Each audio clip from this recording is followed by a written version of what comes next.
Well, here we are. Time to make a pumpkin patch.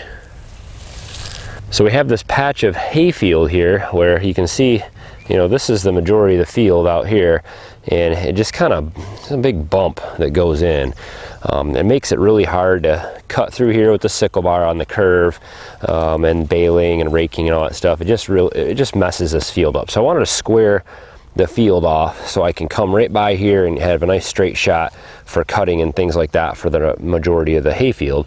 This also didn't really grow that great as far as hay is concerned. It was a lot of weeds and other things that grew in here, and so I don't think it was planted really well to begin with. So it's a great time to change this over from a little bit of hay to something that will produce hopefully something better for us. I'm looking at a pumpkin patch this year, and this is a pretty good size area. I don't know how I'm going to do this.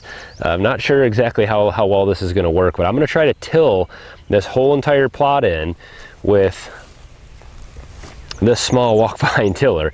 It's what I have. I'm going to use it. It'd be great if I had a nice big tiller for my tractor. I could do this in about an hour. This is going to take me a better part of the afternoon, I'm sure, at least today, to get this tilled into workable ground. But we're going to do it. And I'm going to plant, I've got 900 pumpkin seeds to put in here, and I have, which hopefully will equate to about 400 actual pumpkin plants or more. And then I'm also going to use the extra space for all of our extra seedlings that we don't sell this year, as well as some sunflowers and some other things I'd like to grow in more bulk. So we're going to pack as much as we can in here and see what we can get. So let's get started. We got a lot of tilling to do.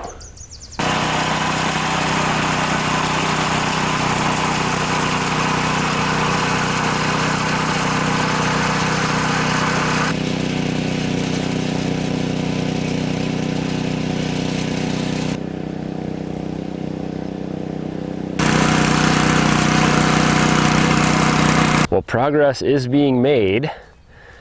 The little tiller is working good, but man, is there a lot left to do. And the problem is, it's not really digging in very deep. I go through each pass twice, and there's still a lot of grass, still rooted in the ground here. So I'm gonna have to probably go over it all twice this way, and then probably twice this way. So I'm thinking about the amount of time this would take by hand. I'm starting to consider other options. So let's see what we can dig up here to make this a little easier.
successfully kind of made a mess of everything. But the plow's working. I just need to make some adjustments. So it's a new day today. I got late the other day. It was too dark to film and mosquitoes started to carry me away. So I called it a night, and it's now a fresh day. We've got some storms moving in today. So I want to get this planted before this afternoon if possible. I need to learn how to use the plow better. You can see all these kind of missed spots here. This is, you know, not tilled up at all, not plowed up at all. And I'm just trying to figure out how to set the plow and adjust it. I've never run a plow like this before, so there's some learning involved. But it looks like you run a pass down and then set your tire in the groove from the last pass, and that puts the tractor on a little bit of an angle this way. And so I have the plow angled to compensate that so it sits level once I'm in that groove, and that seems to work pretty good this way. But I'm still, this back tine here is not digging in quite as much. You'll see, you know, one side digs in deeper than the other, and so I think I need to make some adjustments here, push this back so that it tilts it down this way a little bit more, hopefully getting that one in the ground a little better. So we'll make some adjustments here and continue plowing this, and then what I'll probably do is run the tiller on forward as best as I can, back and forth across everything, which I know is going to take a lot of time with that little tiller, but we're going to try that and see if we can make some decent ground here to plant in.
Well, pretty much everything is plowed. You can see a big difference between the learning curve on my first night out here and today.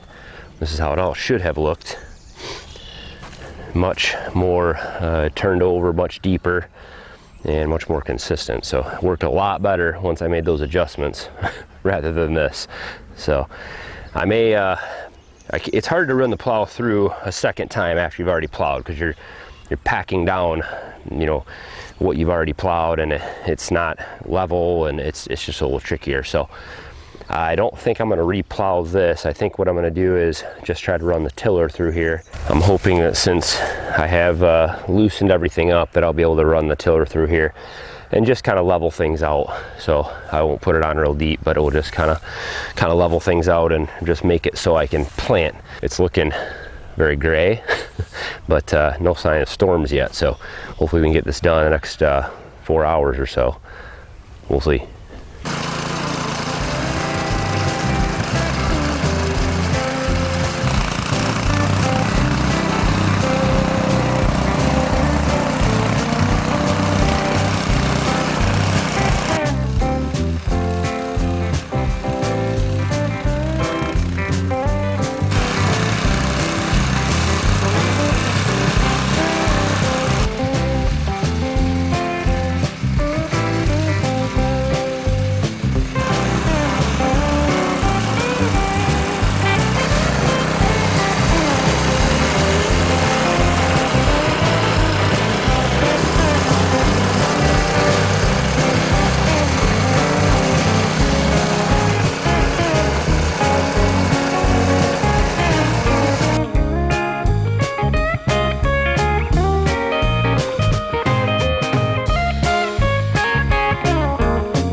quite a bit done. It's getting towards the end of the day here, and I can hear some thunder. So I'm gonna get packed up and move out of here for today. But I actually think this is enough area for the pumpkin patch. I need to plant 225 hills, 10 feet apart in rows 5 to 6 feet apart. So I think I've got enough space here. I'll measure all this when we do the planting, but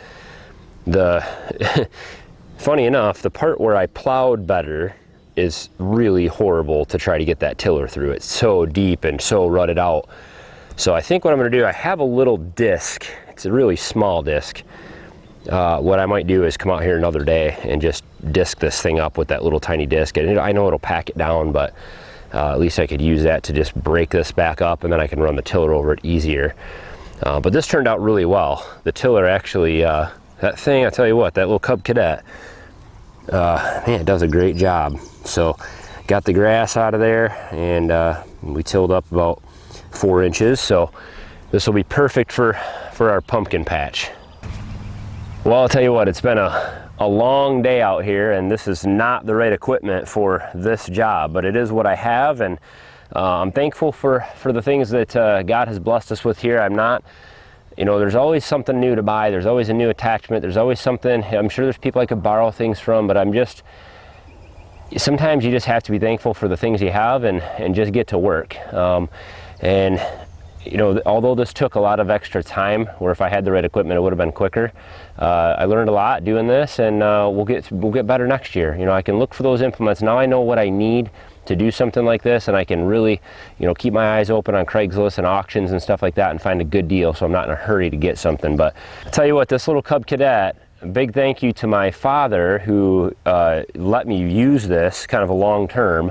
It's a little Cub Cadet RT65. It just works, man. The thing's got a lot of power. It's been just tearing through. I mean, this is not what it's designed for, and it really has held its own. So good piece of equipment, but lots of work still to do. I got to get this thing planted. I'm now about 2 weeks behind where I really wanted to get it in, but I'm still going to go forward with it. We want to get this thing done, so I'll do another video on planting. We'll get the camera out here, and we'll get this all planted, and maybe we'll do some mulch or something out here to keep weeds down. We'll figure it all out. So thumbs up on the video today, guys. A lot of hard work. Got up to 90 degrees today. As always, guys, thanks for watching. Have a good one.